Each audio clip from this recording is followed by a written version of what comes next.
Detective Inspector Marcus Thompson had seen many strange things during his 20 years of service, but nothing quite prepared him for the call that came on that foggy Tuesday morning in October. The voice on the other end belonged to Sir Edmund Hartwell, the head of palace security, and his usually calm demeanor carried an edge of panic that made Marcus sit up straighter in his chair. "We need you here immediately," Sir Edmund said, his words clipped and urgent. "There's been a discovery. A significant one, and it involves Queen Camilla's private quarters." Marcus grabbed his coat and badge, his mind racing with possibilities. Palace security rarely called him directly unless something truly serious had occurred. As he drove through the morning traffic toward the palace, he couldn't shake the feeling that this case would be unlike any other he had handled. The palace grounds were unusually quiet when he arrived. The typical bustle of tourists and staff seemed muted, as if everyone sensed that something important was happening behind those ancient stone walls. Sir Edmund met him at the staff entrance, his face grave and lined with worry. "Before we go any further," Sir Edmund began as they walked through the ornate corridors, "I need you to understand the delicate nature of this situation. What you're about to see must remain absolutely confidential until we determine the proper course of action." They stopped before a heavy oak door that Marcus recognized as one of the entrances to the Queen Consort's private wing. Two uniformed guards stood at attention, their faces expressionless but their eyes alert. Sir Edmund nodded to them and they stepped aside, allowing the men to pass. The corridor beyond was elegantly decorated with portraits of past royals and delicate flower arrangements that filled the air with the scent of fresh roses. Marcus had never been in this part of the palace before, and he found himself momentarily awed by the quiet luxury that surrounded him. "The discovery was made this morning by James Mitchell," Sir Edmund explained as they walked. "He's been with palace security for 15 years. Absolutely trustworthy. He was conducting a routine security check when he noticed something unusual." They turned a corner and approached another door, this one slightly ajar. Through the gap, Marcus could see the figure of a man in his 40s, still wearing his security uniform, sitting in a chair with his head in his hands. The man looked up as they entered, his face pale and drawn. "Inspector Thompson," Sir Edmund said formally. "This is James Mitchell, the guard who made the discovery." James stood and extended his hand, though Marcus noticed it trembled slightly. "Inspector," James said, his voice hoarse. "I've been doing security rounds for years, but I've never seen anything like this." Marcus studied the man's face, noting the genuine shock and confusion in his eyes. Whatever James had found, it had clearly shaken him to his core. "Tell me exactly what happened, Mr. Mitchell. Start from the beginning."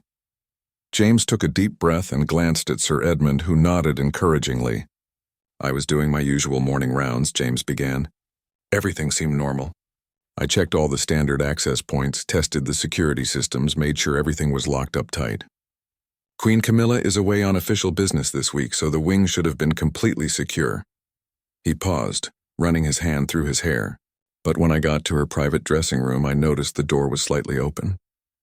That shouldn't have been possible. That room has a special lock system that only a few people have access to. Marcus made a mental note to ask about who had that access later. "What did you do then?" "I thought maybe there had been a malfunction with the locking mechanism," James continued. "So I went to check it out. The room was dark, but I could see that one of the wardrobe doors was open too. That's when I knew something was definitely wrong." Sir Edmund shifted uncomfortably beside them. "James called me immediately," he interjected. "I came to assess the situation myself before deciding to contact you." "And what exactly did you find?" Marcus asked, though something in the atmosphere told him he was about to hear something extraordinary. James looked between the two men, then took another deep breath. "Inspector, what I found doesn't make sense. It shouldn't be possible. But I know what I saw." The room fell silent except for the distant sound of footsteps in the corridor outside. Marcus waited patiently, knowing that rushing James would only make him more nervous. "In Queen Camilla's private wardrobe," James said finally, "hanging right there among her personal clothes, I found Queen Elizabeth II's coronation robe. The actual robe she wore when she was crowned in 1953. Marcus felt his eyebrows rise despite his efforts to remain composed. "Are you certain it was the coronation robe?" "I've seen pictures of it hundreds of times," James replied. "The purple velvet, the ermine trim, the gold embroidery. It's unmistakable. But Inspector, that robe is supposed to be in the Tower of London, part of the Crown Jewels collection. It's been there since the Queen's death. I've seen the displays myself. Sir Edmund cleared his throat. That's why we called you, Inspector. This situation is extremely sensitive and potentially very serious. If that robe is authentic, we need to understand how it came to be in Queen Camilla's private wardrobe. And if it's not authentic, we need to know why someone would create such an elaborate replica and place it there. Marcus nodded slowly, his detective instincts already working through the implications. I'll need to see the robe myself, of course, and I'll need a complete list of everyone who has access to Queen Camilla's private quarters. Of course, Sir Edmund agreed, but Inspector, I must stress again the absolute need for discretion. If word of this gets out before we understand what happened, the consequences could be severe for the royal family. As they prepared to examine the mysterious robe, Marcus couldn't help but wonder what secrets lay hidden within the palace walls. This discovery was just the beginning, and he had a feeling that before this case was over, he would uncover truths that would shake the very foundations of the monarchy.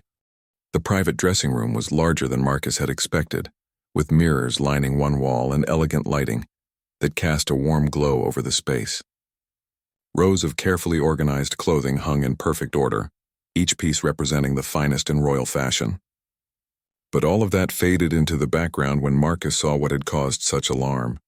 There, hanging between a navy blue coat and a cream-colored dress, was what appeared to be the most significant piece of royal regalia in British history. The coronation robe seemed to glow with its own inner light, the deep purple velvet rich and lustrous even in the subdued lighting of the wardrobe. The ermine cape draped elegantly from the shoulders, and the intricate gold embroidery caught the light with every subtle movement of air in the room. Marcus approached slowly, his trained eye taking in every detail. He had studied enough historical artifacts during his career to recognize genuine craftsmanship when he saw it, and everything about this robe screamed authenticity.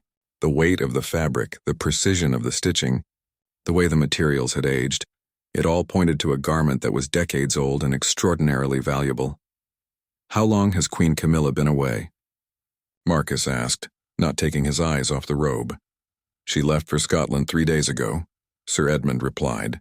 She's scheduled to return tomorrow afternoon. And when was this room last accessed before Mr. Mitchell's discovery? Sir Edmund consulted a tablet he had been carrying.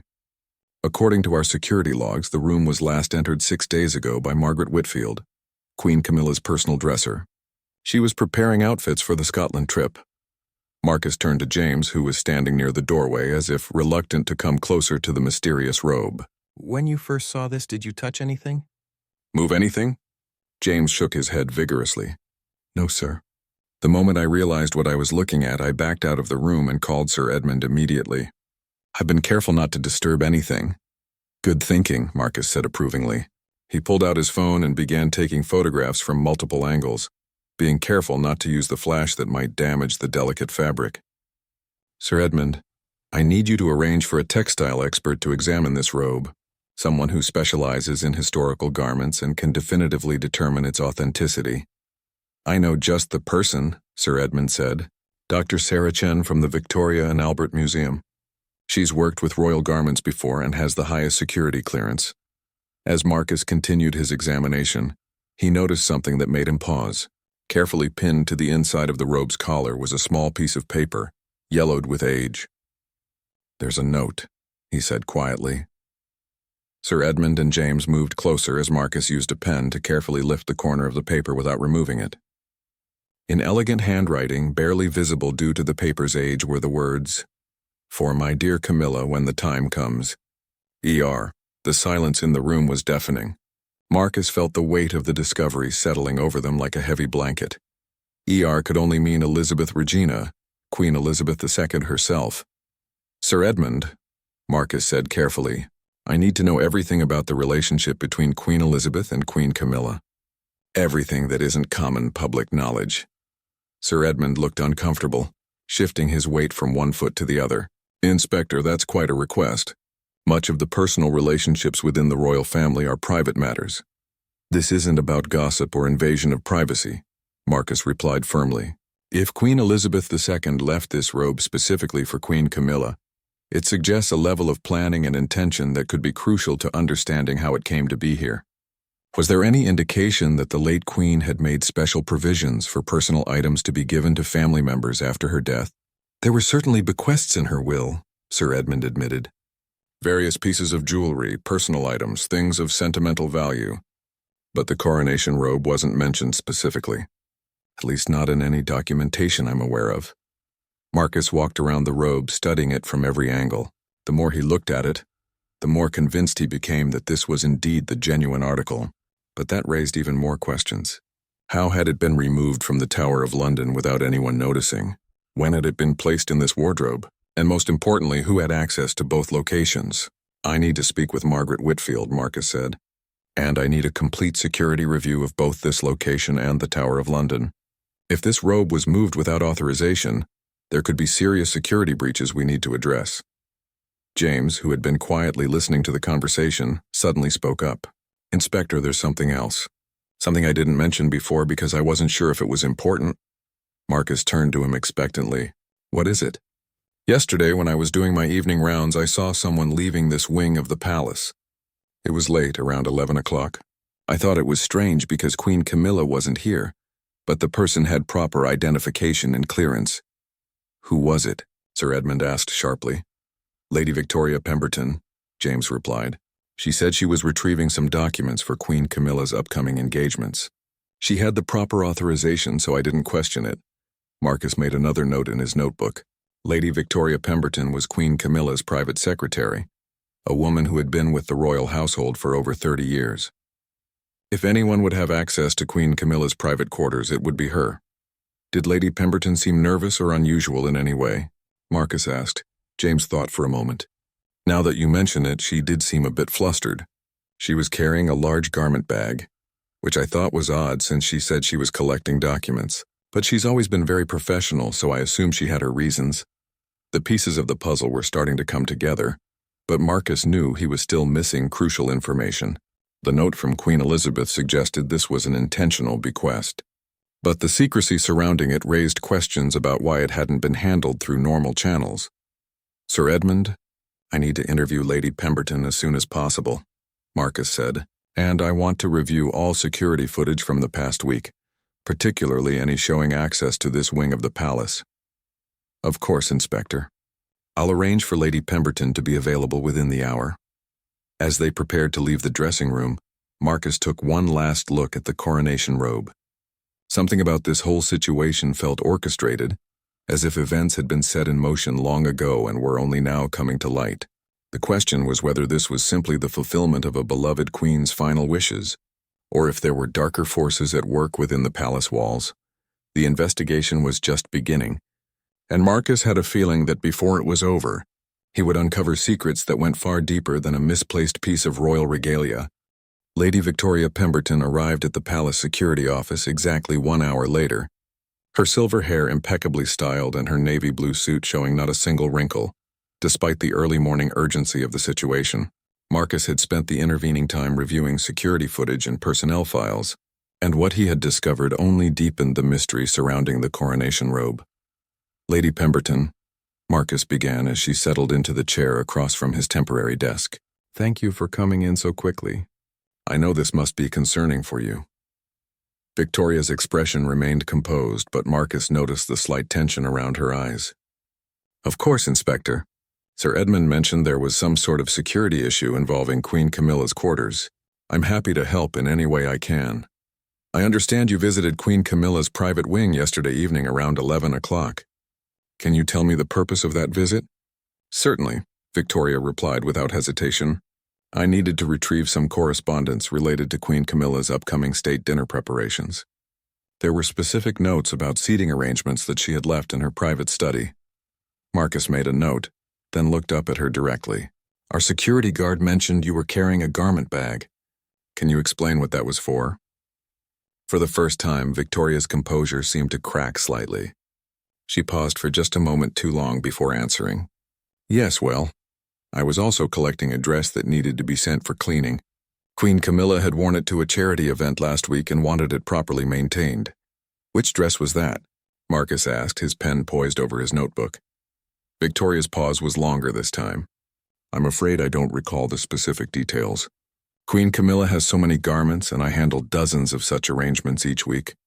Marcus sensed he was getting close to something important. Lady Pemberton, I need to ask you directly. Did you remove or relocate any items from Queen Camilla's private dressing room yesterday evening? I may have done some minor organizing, Victoria said carefully. It's part of my regular duties to ensure everything is properly arranged for Queen Camilla's return, including hanging new items in her wardrobe. Victoria's hands, which had been resting calmly in her lap, suddenly clenched together. Inspector, I think I should clarify something. What I did yesterday evening was not unauthorized or improper. I was fulfilling specific instructions that I received some time ago. Marcus leaned forward, sensing that Victoria was about to reveal something crucial. What kind of instructions? Victoria took a deep breath, and when she spoke again, her voice carried the weight of years of carefully kept secrets. 3 months before Queen Elizabeth II passed away, she asked me to come to Windsor Castle for a private meeting. This was unusual, as my duties typically centered around Queen Camilla's household, but of course I went immediately. She paused, looking out the window as if seeing into the past. The Queen was in her private sitting room, and she seemed different somehow. More reflective than usual. She told me that she had some personal matters she wanted to discuss, things that needed to be handled with the utmost discretion. Marcus waited patiently, knowing that rushing Victoria now would only cause her to become more guarded. Queen Elizabeth explained that there were certain items of great personal and historical significance that she wanted to ensure were properly cared for after her death. Not items that would go through the usual inheritance procedures, but things that held special meaning for the family. Victoria's voice grew quieter. She specifically mentioned the Coronation Robe. She said that while officially it would remain part of the crown jewels collection, she wanted Queen Camilla to have access to it for special occasions. She felt that as the new queen consort, Camilla should be able to connect with the history and traditions of the monarchy in a deeply personal way. Marcus felt pieces of the puzzle clicking into place, so Queen Elizabeth arranged for the robe to be secretly transferred to Queen Camilla's possession. Not exactly, Victoria said. The Queen was very careful about the legalities. The robe that's on display at the Tower of London is genuine, but there were actually 2 coronation robes made in 1953. One was the primary robe used in the ceremony, and the other was a backup in case anything happened to the first. Both were identical in every way. This revelation hit Marcus like a thunderbolt. Are you saying there were always 2 robes? Yes, Victoria confirmed. The backup robe has been kept in the royal collection at Windsor Castle since 1953. Very few people knew of its existence. Queen Elizabeth decided that this robe should be the one given to Queen Camilla, as it held the same historical significance but wouldn't require removing anything from the official crown jewels display. Marcus was rapidly rewriting his understanding of the entire situation. And your instructions were to transfer this backup robe to Queen Camilla's wardrobe? My instructions were to wait until Queen Camilla had been settled in her role as queen consort for some time, then to quietly place the robe in her private collection with the note that Queen Elizabeth had written. The timing was left to my discretion, but the Queen emphasized that it should be done when Queen Camilla might need the strength and connection that comes from such a meaningful gift. Why now? Marcus asked. What made you decide that yesterday was the right time? Victoria's composure finally cracked and tears began to form in her eyes. Queen Camilla has been under tremendous pressure lately. The upcoming state dinner, the criticism in the press, the constant scrutiny. Last week she confided in me that she sometimes feels overwhelmed by the weight of her new role, that she worries she'll never measure up to Queen Elizabeth's legacy. She wiped her eyes with a tissue from her purse. I thought that receiving this gift from Queen Elizabeth, along with her personal note, might help Queen Camilla understand that she had the late Queen's full support and blessing. It seemed like the perfect time. Marcus sat back in his chair, processing everything Victoria had told him. The mystery was solved, but it revealed a touching story of one queen looking out for another, even from beyond the grave. Lady Pemberton, he said gently, why didn't you inform Sir Edmund or other palace officials about this arrangement? Queen Elizabeth specifically asked me to handle this privately, Victoria replied. She said that sometimes the most meaningful gifts are those given without fanfare or official ceremony. She wanted Queen Camilla to discover the robe naturally and understand that it was a personal gesture of love and support. As Marcus closed his notebook, he realized that what had started as a potential security breach had uncovered one of the most touching royal stories he had ever encountered. But he also knew that the delicate nature of the situation would require careful handling to protect both the royal family's privacy and the historical significance of the discovery. Dr. Sarah Chen arrived at the palace that afternoon, carrying a specialized equipment case that contained the tools needed to authenticate historical textiles. Her reputation as one of the world's leading experts on royal garments preceded her, and Marcus was relieved to have someone of her caliber examine the mysterious robe. "Inspector Thompson," Dr. Chen said as she set up her equipment in a secure examination room adjacent to Queen Camilla's dressing area. "Sir Edmund has briefed me on the sensitivity of this situation. I want you to know that I've worked with royal artifacts before, and I understand the importance of both accuracy and discretion." Marcus watched as Dr. Chen carefully removed the coronation robe from its hanger and laid it out on a specially prepared examination table. Even in the bright lights of the examination room, the robe seemed to radiate an almost mystical quality that spoke to its deep historical significance. "The first thing I'll do is examine the construction techniques and materials," Dr. Chen explained as she put on a pair of specialized gloves. "Authentic pieces from 1953 will have specific characteristics that are virtually impossible to replicate perfectly." She began her examination with a magnifying glass, studying the stitching patterns and thread composition. Marcus found himself holding his breath as she worked, knowing that her findings would either confirm Victoria's story or raise even more troubling questions. The embroidery work is consistent with techniques used by the Royal School of Needlework in the early 1950s, Dr. Chen murmured as she worked. "The gold thread appears to be genuine metal thread, not the synthetic alternatives that became common later." She moved to examine the ermine trim, carefully studying each piece of the precious fur. "This is definitely genuine ermine, and the way it's been prepared and attached matches historical documentation of the coronation robe's construction." As Dr. Chen continued her examination, Sir Edmund appeared in the doorway with a concerned expression on his face. "Inspector, I've just received some troubling news from the Tower of London." Marcus looked up from watching Dr. Chen's work. "What kind of news?" "I contacted them to verify the status of their coronation robe display, just to be thorough. The curator there has confirmed that their robe is genuine and has been in place continuously since it was installed after Queen Elizabeth's death. However, they've discovered something in their archives that complicates our situation." Sir Edmund pulled out a tablet and showed Marcus a scanned document. "This is an inventory list from 1953, just after the coronation. It clearly shows that only one coronation robe was created for the ceremony." Marcus felt his stomach drop. If there had only been one robe, then either the one at the Tower of London was fake or the one they were examining was a replica. But Victoria's story had been so convincing, and her emotional response had seemed genuine. "Wait," Dr. Chen said suddenly, looking up from her examination. "There's something here that you need to see." She had been examining a section of the robe's inner lining and had discovered a small sewn-in label that was barely visible unless you knew exactly where to look.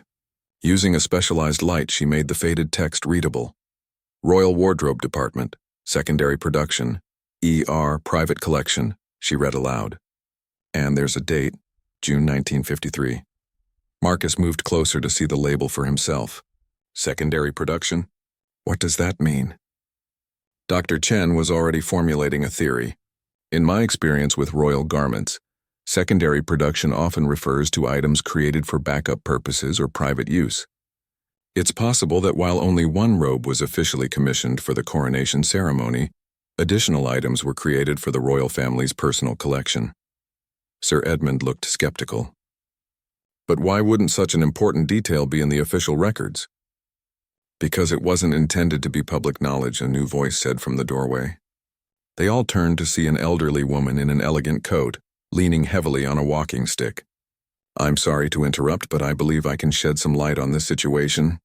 Sir Edmund immediately stood straighter. "Your Grace, we weren't expecting you." The woman, whom Marcus quickly realized must be someone of significant importance based on Sir Edmund's reaction, slowly entered the room. I'm Margaret Thornfield, Dowager Duchess of Wessex. I served as Queen Elizabeth's private secretary for over 40 years, including during the coronation period. She looked at the robe laid out on the examination table with eyes that held decades of royal secrets. What you've discovered here is something that very few people knew about, even within the royal household. Marcus gestured to a chair. Your Grace, please sit down. We'd be very grateful for any information you can provide. The Duchess settled into the chair with a slight smile. In 1953, there were concerns about the coronation ceremony that the public never knew about.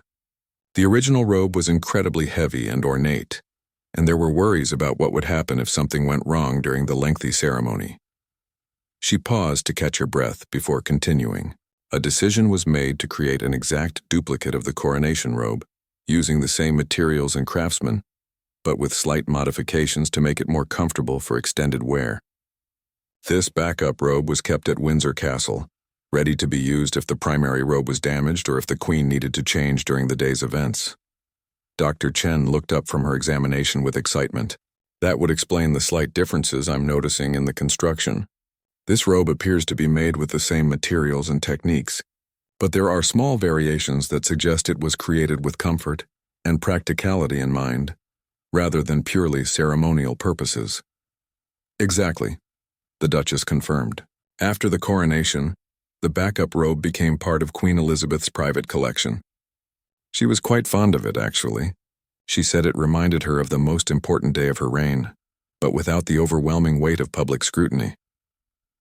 Marcus was beginning to understand the full scope of what they had uncovered. And Queen Elizabeth wanted Queen Camilla to have this robe? Queen Elizabeth believed deeply in the continuity of the monarchy, the Duchess replied. She spent her final years making arrangements to ensure that future generations would understand and appreciate the weight of their responsibilities. Giving Queen Camilla access to the backup coronation robe was her way of sharing not just a piece of history, but a piece of her own personal experience as a queen. Dr. Chen completed her examination and looked up at the group with confidence.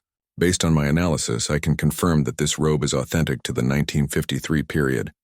Every element, from the materials to the construction techniques, is consistent with items created for the royal family during that time. This is definitely a genuine piece of royal regalia. As the truth of the situation became clear, Marcus realized that what had started as a potential crime investigation had uncovered one of the most touching and significant royal stories in recent memory. The discovery of the backup coronation robe was not just about solving a mystery. It was about understanding the deep personal connections that bind the royal family together across generations. The following morning brought unexpected complications to what Marcus had hoped would be a straightforward conclusion to the investigation. He arrived at the palace to find Sir Edmund pacing in his office, a phone pressed to his ear and his face creased with worry. Yes, I understand the concern, Sir Edmund was saying into the phone, but we need to handle this delicately. No, absolutely no media involvement at this stage. Marcus waited until Sir Edmund finished his call before approaching. Problems? Sir Edmund ran his hand through his hair, a gesture that revealed how much stress he was under. The Tower of London is in chaos. Word has somehow leaked that there are questions about their coronation robe display, and the media is starting to ask questions. We have reporters calling, asking about irregularities in the crown jewels collection. This was exactly what Marcus had hoped to avoid. How did the information get out? We're not sure yet, but someone clearly has access to information they shouldn't have. The tower's curator received 3 calls this morning from different news outlets, all asking specifically about the authenticity of the coronation robe display. Marcus felt a familiar knot forming in his stomach. In his experience, when sensitive information leaked this quickly and specifically, it usually meant someone with inside knowledge was deliberately feeding information to the press. Sir Edmund, I need a complete list of everyone who knew about our investigation, and I mean everyone, from the security guards to the cleaning staff who might have overheard conversations. Before Sir Edmund could respond, his assistant knocked on the door and entered with an urgent expression. Sir, Queen Camilla has just arrived. She's requesting an immediate briefing on the security situation in her quarters. Marcus and Sir Edmund exchanged glances. They had hoped to have more time to prepare for this conversation, but Queen Camilla's early return meant they would need to explain the situation immediately. They found Queen Camilla in her private sitting room, still wearing her traveling clothes but looking composed despite the obvious urgency of the situation. Lady Victoria stood nearby, her face pale and anxious. "Your Majesty," Sir Edmund began formally, "thank you for making time to see us despite your early return. Inspector Thompson has been leading the investigation into the discovery in your private quarters." Queen Camilla's expression was unreadable as she looked between the two men. "Victoria has told me there was some sort of security breach. I understand it involves my dressing room?" Marcus chose his words carefully. "Your Majesty, what we discovered was not actually a security breach. It was something far more significant."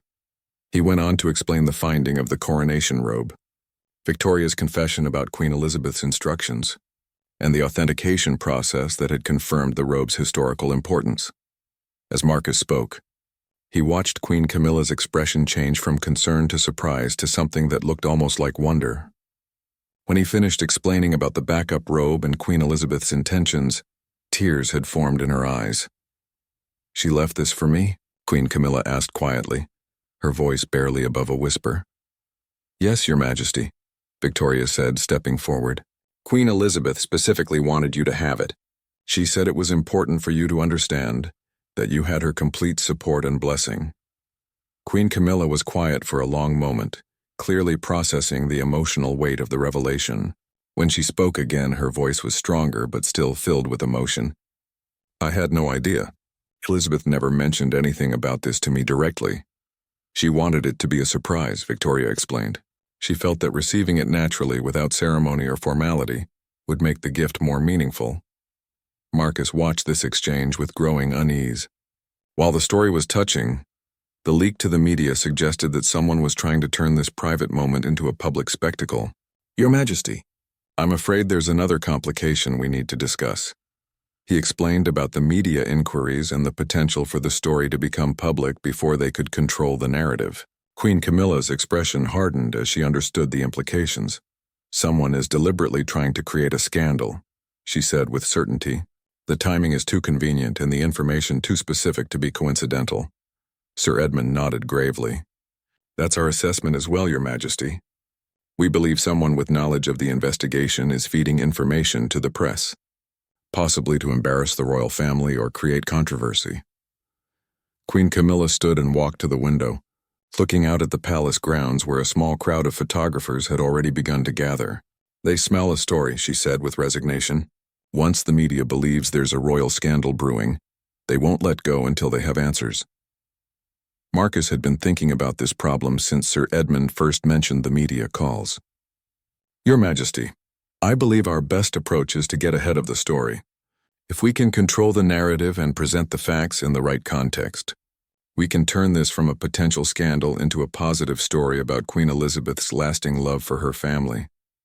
What do you suggest?" Queen Camilla asked, turning back to face the group. "We should prepare an official statement that explains the discovery and its significance," Marcus replied. "We emphasize the historical importance of the backup robe, Queen Elizabeth's thoughtful planning for the future of the monarchy, and the personal nature of her gift to you. We make this a story about continuity and family bonds rather than secrets and mysteries." Victoria spoke up hesitantly. "Your Majesty, there's something else you should know. Yesterday, before I placed the robe in your wardrobe, I received a call from someone claiming to be from the Historical Records Department. They asked specific questions about my access to royal collections and whether I had been involved in any recent transfers of historical items." Marcus felt alarm bells going off in his head. "Did you recognize the caller? Did they provide proper identification?" "They said they were conducting a routine audit," Victoria replied. "I thought it was legitimate at the time, but now I'm wondering if someone was fishing for information." This revelation changed everything. Someone had been deliberately investigating the robe transfer even before the discovery was made. Marcus realized they weren't just dealing with a leaked investigation. They were dealing with someone who had been planning to expose this story from the beginning. "Your Majesty," Marcus said urgently, "I believe we're dealing with a coordinated effort to create controversy around this discovery. Someone wanted this story to become public and they've been working to make that happen." Queen Camilla's expression grew determined. "Then we need to find out who that someone is. And we need to make sure that Queen Elizabeth's beautiful gesture isn't turned into ammunition for those who wish to harm the monarchy. As they began to plan their response to the growing media attention, Marcus couldn't shake the feeling that they were racing against time to protect not just Queen Camilla's reputation, but the memory of Queen Elizabeth's final gift to the woman who would carry on her legacy. The breakthrough came from an unexpected source. While Marcus was reviewing security footage from the past week, trying to identify anyone who might have had unauthorized access to information about the investigation, his phone rang with a call from Detective Sergeant Lisa Harper, his longtime partner. "Marcus, I think I've found something important," Lisa said without preamble. "Remember you asked me to look into any unusual activity around royal stories in the media? Well, I've been tracking phone records and email communications, and there's a pattern you need to see." Marcus put the call on speaker so Sir Edmund could hear. "What kind of pattern?" 3 different news outlets received anonymous tips about potential irregularities in the crown jewels collection, all within hours of each other. The tips were sent from different email accounts, but they all originated from the same IP address. And Marcus, that IP address traces back to a location very close to the palace. Sir Edmund leaned forward, his expression grim. How close?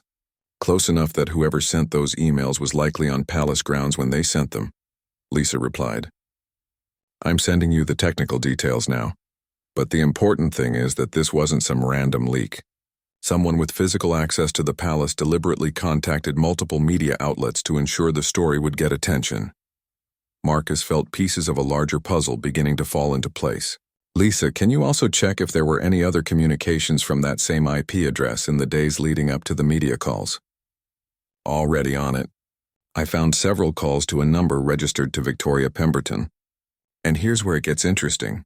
Those calls were made before Lady Pemberton claims she received the mysterious call about the historical records audit." The room fell silent as the implications sank in.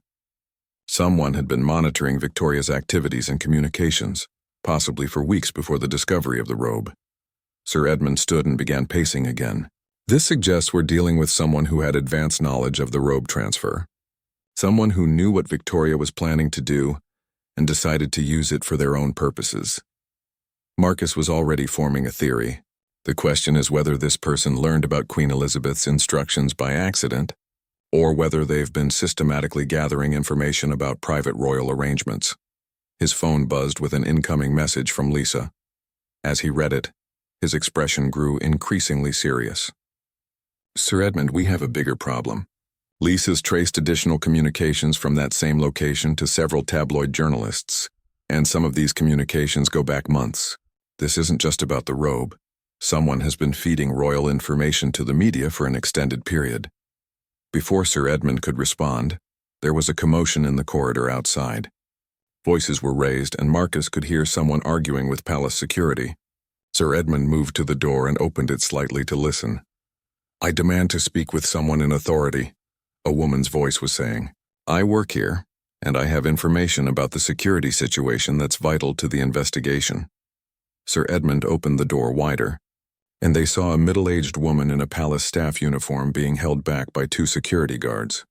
She appeared to be in distress, her hair disheveled and her face flushed with emotion. "Let her through," Sir Edmund instructed the guards. "But stay close." The woman entered the room and immediately began speaking rapidly. "Sir Edmund, Inspector Thompson, my name is Helen Morrison. I work in the Palace Communications Department, and I need to tell you something important about what's been happening." Marcus gestured for her to sit down, noting that she seemed genuinely upset rather than hostile. "Ms. Morrison, please take your time and tell us what you know." Helen took a shaky breath before speaking. "For the past 6 months, I've been receiving pressure from my supervisor to provide information about royal family activities and schedules. At first, I thought it was for normal coordination purposes, but the questions became more specific and personal." She paused, wringing her hands nervously. "Last week, my supervisor asked me specifically about any unusual activity in Queen Camilla's quarters, and whether there had been any special deliveries or transfers of historical items. When I said I didn't know of any, she became very insistent that I find out." Sir Edmund's expression had grown increasingly serious as Helen spoke. "Who is your supervisor, Ms. Morrison?" "Caroline Fletcher, the Deputy Communications Director. She's been with the palace for 8 years and she always seemed very professional. But lately her behavior has been strange. She's been asking all of us for information that doesn't seem related to our normal duties. Marcus felt the final pieces of the puzzle clicking into place. Ms. Morrison, have you seen Ms. Fletcher communicating with anyone outside the palace about royal matters? Helen nodded vigorously. Yes, and that's why I decided to come forward. Yesterday, I accidentally saw an email on her computer screen when I went to her office. She was writing to someone about confirming the timeline for the coronation, robe story, and mentioning something about maximum impact for the royal family. Sir Edmund was already reaching for his phone. Where is Caroline Fletcher now? I don't know, Helen replied. She left the office early yesterday and hasn't been in today. Her assistant said she called in sick, but her phone is going straight to voicemail. Marcus stood up quickly. Sir Edmund, we need to locate Caroline Fletcher immediately. If she's been orchestrating this entire situation, she may be planning additional damaging revelations. As if summoned by their conversation, Sir Edmund's phone rang. He answered it quickly, and Marcus could see his face growing pale as he listened to whoever was on the other end. Thank you for calling, Sir Edmund said into the phone. Yes, we'll handle it from here. He hung up and turned to Marcus with a grim expression. That was the BBC. They've just received what they're calling explosive documents about secret royal collections and unauthorized transfers of crown jewels. The documents allegedly prove that there's been a systematic conspiracy to hide valuable royal artifacts from public view. Marcus felt his heart sink. Caroline Fletcher wasn't just trying to embarrass the royal family with the Coronation Robe story. She was attempting to create a full-scale scandal that could damage the monarchy's reputation for years to come. How long do we have before they publish? Marcus asked. They're planning to run the story on tonight's evening news, Sir Edmund replied. That gives us less than 6 hours to find Caroline Fletcher, understand the full scope of what she's planned, and develop a strategy to protect the royal family from what could be a devastating attack on their credibility. As they prepared to launch an urgent search for the woman who had turned Queen Elizabeth's loving gesture into a weapon against the monarchy, Marcus realized that the next few hours would determine not just the fate of this investigation, but potentially the future of the royal family's relationship with the British public. The race against time began immediately. Marcus coordinated with Detective Sergeant Harper to track Caroline Fletcher's movements, while Sir Edmund worked with palace security to lock down any remaining sensitive information. Meanwhile, Queen Camilla made the decision that would ultimately save the day. I want to see the documents Caroline Fletcher provided to the BBC, Queen Camilla announced when Marcus briefed her on the latest developments. If I'm going to respond to these allegations, I need to know exactly what we're dealing with. Sir Edmund looked uncomfortable. Your Majesty, some of the allegations might be quite hurtful. Fletcher appears to have twisted legitimate palace operations to make them appear secretive or improper. Then it's even more important that I understand what's being said, Queen Camilla replied firmly. I won't let someone else control the narrative about my family or my relationship with Queen Elizabeth. Lisa's voice crackled through Marcus's phone with an urgent update. We've found Caroline Fletcher. She's at a hotel near Heathrow Airport, apparently preparing to leave the country. Local police are moving to detain her now. Within 2 hours, Caroline Fletcher was in custody, and the truth behind her actions began to emerge. During her interview, Fletcher revealed a scheme that was both more personal and more calculated than anyone had imagined. I've worked for the royal family for 8 years, Fletcher said, her earlier composure completely gone. 8 years of watching them live in luxury while claiming to serve the people. When I learned about the secret robe transfer, I saw an opportunity to expose the hypocrisy. Marcus studied her across the interview table. What hypocrisy? Queen Elizabeth leaving a personal gift for Queen Camilla? It's not about the gift, Fletcher replied bitterly. It's about the secrecy. How many other private arrangements have there been? How many valuable items have been quietly moved around without public knowledge? The people have a right to know what's really happening behind palace walls. But as the interview continued, Fletcher's true motivations became clearer. She had been passed over for promotion twice in the past year, and her requests for increased responsibility had been denied. Her attack on the royal family was as much about personal revenge as it was about any principled objection to royal practices. The documents you provided to the BBC, Marcus said, many of them contain information that appears to be fabricated or taken out of context. You've presented routine administrative procedures as evidence of conspiracy. Fletcher's lawyer, who had arrived an hour into the interview, whispered something in her ear. She straightened up and spoke more carefully. I stand by the accuracy of everything I provided. If the royal family has nothing to hide, they shouldn't be afraid of transparency. Meanwhile, at the palace, Queen Camilla was taking decisive action. Instead of waiting for the BBC story to air and then responding defensively, she decided to get ahead of the narrative in a way that no one expected. I want to hold a press conference, she announced to Sir Edmund and Marcus when they returned from the interview, not to defend against Caroline Fletcher's allegations, but to share the real story of Queen Elizabeth's final gift. Sir Edmund looked concerned. Your Majesty, that's quite risky. Press conferences can be unpredictable, especially when dealing with sensitive family matters. That's exactly why it needs to be done properly, Queen Camilla replied. I want to show the coronation robe to the public. I want to read Queen Elizabeth's note aloud. I want people to understand that what Caroline Fletcher is trying to portray a secretive conspiracy was actually a grandmother making sure her daughter-in-law knew she was loved and supported. The press conference was arranged for late afternoon, just hours before the BBC's planned evening news story. The decision was made to hold it in the palace's formal reception room, with the backup coronation robe displayed prominently behind Queen Camilla as she spoke. When the time came, Queen Camilla faced the assembled journalist with remarkable composure. She began by acknowledging the questions that had been raised about royal collections and transparency, then smoothly transitioned into the real story. What you see behind me, she said, gesturing to the coronation robe, is not evidence of royal secrecy or conspiracy. It is evidence of Queen Elizabeth II's extraordinary thoughtfulness and love for her family. Even in her final months, she went on to explain the existence of the backup coronation robe, Queen Elizabeth's careful planning for its transfer, and the deeply personal nature of the note that accompanied it. When she read Queen Elizabeth's words aloud, "For my dear Camilla, when the time comes," there wasn't a dry eye in the room. Caroline Fletcher has tried to turn this beautiful gesture into something sinister, Queen Camilla continued. But I won't let her cynicism diminish what Queen Elizabeth intended as a message of love and continuity.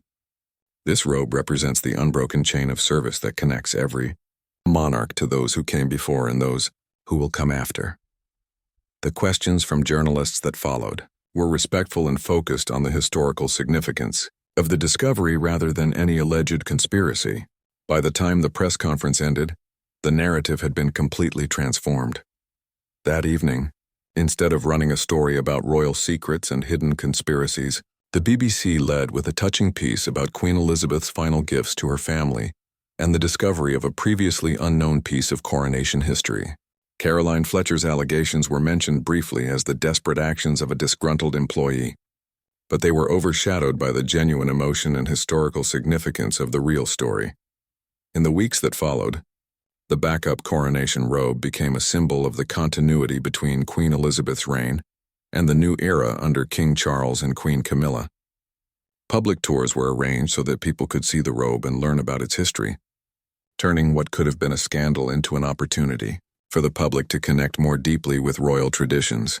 Caroline Fletcher was eventually sentenced to community service and a fine for unauthorized disclosure of private information, but the damage she had intended to inflict on the royal family had been completely neutralized by Queen Camilla's decision to embrace transparency and share the truth of Queen Elizabeth's loving gesture. Marcus returned to his regular duties, knowing that he had been part of something extraordinary. What had started as a potential security breach had uncovered not just a piece of hidden royal history, but a beautiful story of love, continuity, and the unbreakable bonds that connect one generation of royals to the next. The backup coronation robe now hangs in Queen Camilla's private collection, a daily reminder of Queen Elizabeth's enduring love and wisdom. And sometimes when she faces particularly challenging days in her royal duties, Queen Camilla touches the robe gently and remembers that she carries forward not just the responsibilities of her position, but the blessings and support of the remarkable woman who came before her.